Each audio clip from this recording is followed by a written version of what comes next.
권혁성 원장의 한방톡.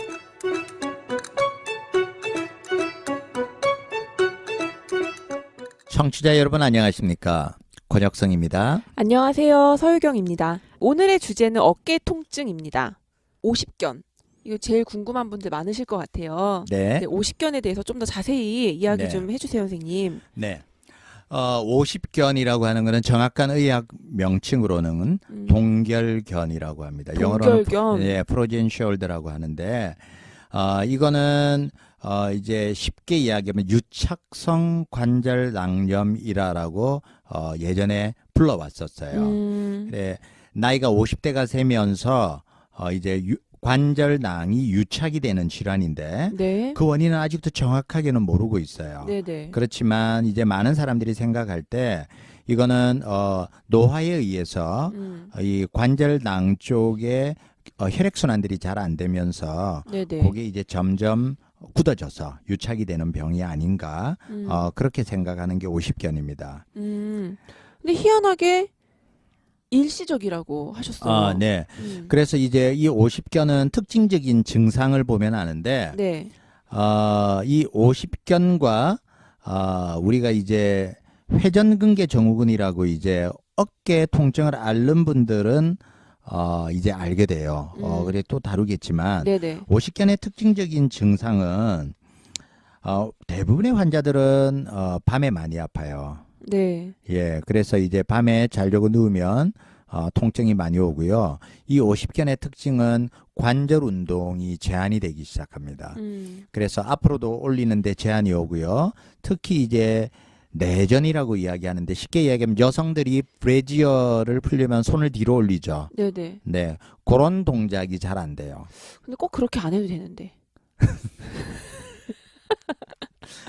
네, 상상을 하게 되네요. 너무 무리해서 그렇게 풀지 않으셨으면 좋겠다.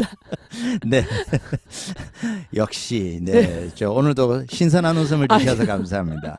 네, 그래서 이제 그런 동작에서 이제 화장실 가잖아요, 그죠? 네. 우리가 뒤를 볼 때 막 손이 안 들어가 아파요. 옷을 벗고 입을 때 동작이 안 돼요. 그러면서 이제 우리가 오십견을 처음 느끼기 시작하거든요. 그런데 이 오십견이 처음에는 시작이 되지만 이 오십견의 특징은 점점 시간이 지날수록 회복이 된다는 거죠. 네네. 그래서 그레이드가 있어요. 1기는 통증이 시작이 되는 기간으로서 네. 보통 1개월에서 3개월까지 통증이 점점 심해지는 기간이에요. 그때는 막 환자가 아파서 잠도 못 자고 막 너무 힘들다고 어떤 분은 일어나서 울기도 해요. 너무 아파서. 아픈데 잠도 안 오고 막 밤마다 뒤척이니까 너무 괴로운 거죠.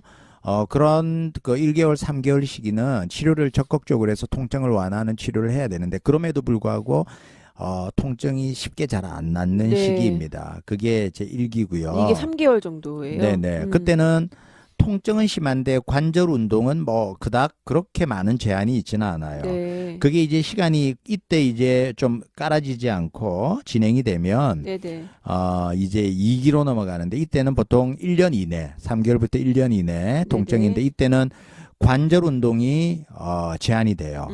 그래서 이때는 가만히 있을 때 통증보다는 움직일 때 이때 이제 통증들이 증가되는 그런 특징이 있고요. 네네. 이제 이 1년이 지나고 난 뒤에 이제 12개월에서 18개월이 되면 통증은 거의 없어지지만 네네. 이제 관절 자체가 끝까지 완전하게 운동이 안 되기 때문에 이때는 뭐 조금 남아있는 만성기 이렇게 3기를 보고 있습니다. 아니 어차피 완화가 될 건데 이게 이제 50대에 들어서 이게 탁 이렇게 온다는 게 어떤 경고 같기도 하고 네. 앞으로 조심해라. 왜 통증은 경고 같은 거잖아요. 네. 뭐 여러 가지 생각이 드네요. 네. 오십견은 어떻게 이제 진단하나요, 선생님? 네. 오십견은 이제 앞서도 이야기했지만 관절 운동 범위가 이제 제한이 되는 거예요. 그래서 누워서 이제 앉아서 팔을 앞으로 들어보세요. 그러면 앞으로 쭉 뻗잖아요. 네. 그거 더 이상 안 올라가요. 이런 그걸로 특징이, 알아보. 특징이고 내가 손을 잡고 당겨도 올라가지 않아요. 오른손은 그 안 느낌이 올라가는데 어떨까? 무섭겠다. 네, 올라가지 않아요. 음. 무섭지 않습니다. 아직 안 경험해 보셨죠? 뭐.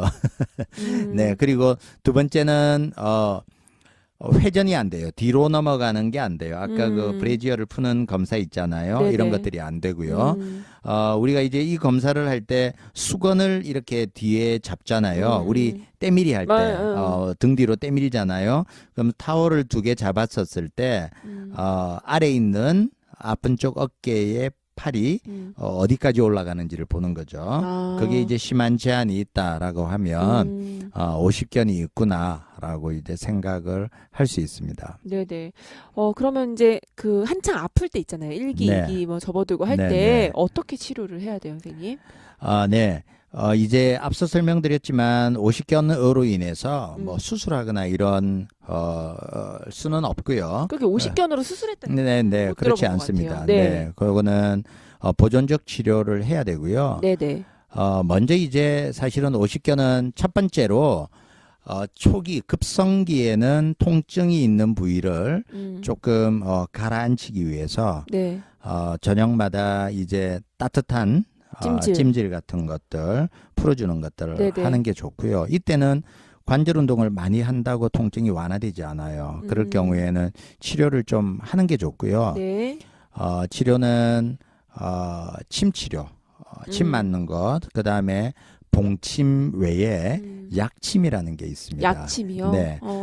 이제 벌독을 놓는 거를 이제 봉침이라고 하고 벌독 외에 어깨 통증을 치료하는 한약으로 만든 약침들이 많이 있는데 그런 약침들을 통해서 이제 통증을 완화하는 데 도움을 많이 받을 수 있고요. 네. 2기, 3기로 넘어가서 이제 좀 만성적으로 급성 통증이 없어졌다라고 하면 네. 천천히 이제 신전 운동, 어깨 관절을 푸는 운동들을 해야 돼요.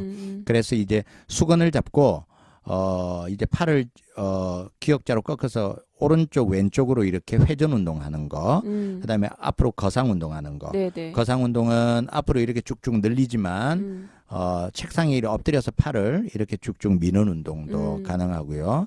그리고 이제 때밀이 아까 이야기를 하셨지만 손을 뒤로 넣고 최대한으로 위에까지 올라갈 수 있도록 조금씩 이렇게 조금씩 당겨서 올리고. 네, 그렇게 해서 관절 운동 범위를 점점 늘리는 했다가 쉬었다 했다 쉬었다 10초 15초 정도 쭉 당겼다가 쉬고 당겼다가 쉬고 하는 거를 네네.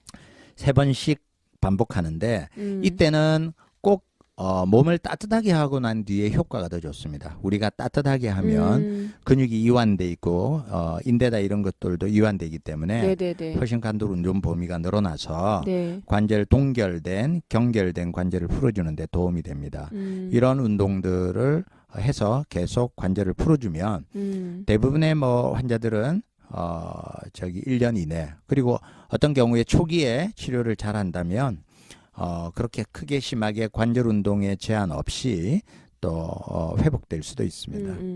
그 이제 50견이 50대에 오는 전형적인 어깨 통증이라고 하셨는데 이게 좀 더 이르게 올 수도 있다고요, 선생님. 네. 예, 뭐 나이에 따라서 꼭 50에만 오는 게 아니고 40대에도 올 수 있고요. 50견이 오는 또 중요한 원인 중에 당뇨병이나 대사증후군이나 이런 질환들을 앓고 있는 사람들에게서 50견 환자가 더 늘어나고 있어요.